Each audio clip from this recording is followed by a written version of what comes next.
안녕하세요. 오늘은 사도행전 12장 말씀입니다. 사도행전 12장에 의하면 당시에 헤롯 왕이 사도들을 박해하고 또 사도들뿐만 아니라 예수님을 믿는 사람들을 박해하는 장면이 언급되어져 있습니다.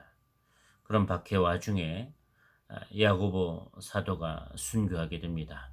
야고보는 베드로와 야고보와 요한과 함께 더불어 예수님의 최측근이었던 3인방에 해당되는 인물이었습니다. 예수님이 특별한 경우에 12명의 제자를 다 데리고 가지 않고 3명의 제자만 따로 데리고 간 적이 여러 번 있었습니다. 그럴 정도로 야고보는 아주 중요한 인물 중에 하나였습니다. 그런데 헤롯의 박해에 의해 야고보 사도가 순교하게 됩니다. 이 야고보 사도가 순교하게 되자 유대인들이 매우 기뻐하는 것을 보고 헤롯은 당시의 사도들의 수장이었던 베드로도 해하려고 작정을 하고 베드로도 잡아들이게 됩니다. 근데 놀라운 것은 베드로가 구금되어 있을 때 하나님의 천사가 베드로에게 와서 베드로를 그 옥에서 끄집어내는 기사가 실려져 있습니다. 그 옥에서 나오게 된 베드로의 모습은 아주 드라마틱한 모습입니다. 착고가 저절로 풀리게 되고 베드로 사도가 그 옆에서 지키고 있는 군인들이 있음에도 불구하고 그 군인들이 알아채지 못하도록 빠져나오게 되는 것입니다. 옥문을 지키고 있던 파수들의 1차 관문, 2차 관문을 그냥 자연스럽게 통과하고 막혀있던 철문도 다 자연스럽게 열려서 빠져나오게 된 것입니다.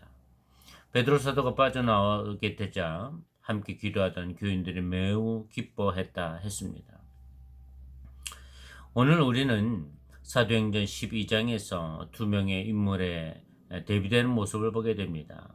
둘 다 사도였습니다. 둘 다 예수님의 최측근이었습니다. 그랬던 야고보 사도는 순교하고 베드로 사도는 옥에서 풀려나오게 되는 사건을 보게 됩니다. 그렇다면 하나님이 왜 야고보는 순교하게 두고 베드로는 풀려나게 하신 것일까요? 야고보는 베드로보다 덜 중요하기 때문에 순교한 것일까요? 아니면 하나님께서 야고보와 베드로 두 사도를 모두 구출하는 데 역부족이기 때문에 베드로만 구출하신 것일까요? 그 두 전제가 다 맞지 않죠. 하나님 앞에서 야고보나 베드로나 다 소중한 인물이었을 것입니다. 그리고 하나님이 하시고자 한다면 베드로와 야고보도 다 살릴 수 있었을 것입니다. 근데 하나님은 그리하지 않으셨습니다. 왜 그러셨을까요? 우리는 드러난 어떤 결론적인 사건만을 보고 베드로는 은혜를 입고 야고보는 은혜를 입지 못했다 말할 수 없는 것 아니겠습니까? 사명은 각자 다른 것입니다. 하나님께서 야고보를 통해서 하실 일이 있었고 베드로를 통해서 하실 일이 있었던 것입니다. 야고보 사도가 순교한 것을 통해서 하나님이 하실 일이 있었어요. 순교가 꼭 불행한 것이 아니라 하나님이 빨리 데리고 가고 싶어서 데리고 갈 수도 있었던 것입니다. 그러니 우리가 이걸 쉽사리 평가할 수가 없는 것이지요. 예수님이 그렇게 훌륭하고 좋으신 분이었기 때문에 예수님이 3년 만에 십자가를 지시고 또 하늘로 가시기보다는 우리 인간적인 입장에서 보면 한 30년 계시다가 가시면 더 좋지 않았을까 하는 생각이 들지 않겠습니까? 우리의 생각과 하나님의 생각은 다른 것입니다. 하나님이 각 사람을 통해서 이루시고자 하는 하나님의 뜻이 다른 것입니다.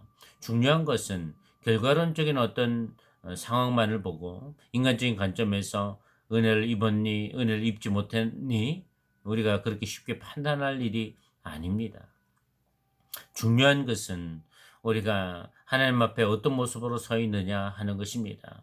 내 삶의 형편과 상황의 잣대로 보는 것이 아니라 내가 지금 하나님을 어떤 마음으로 신뢰하고 있는가, 주님의 사랑이 내 안에 얼만큼 역사하고 있는가, 예수 그리스도의 사랑이 내 안에 나를 지배하는 그 역량이 어느 정도인가가 더욱 중요하다는 것입니다. 우리의 궁극적 목표는 영혼에 있지 않습니까?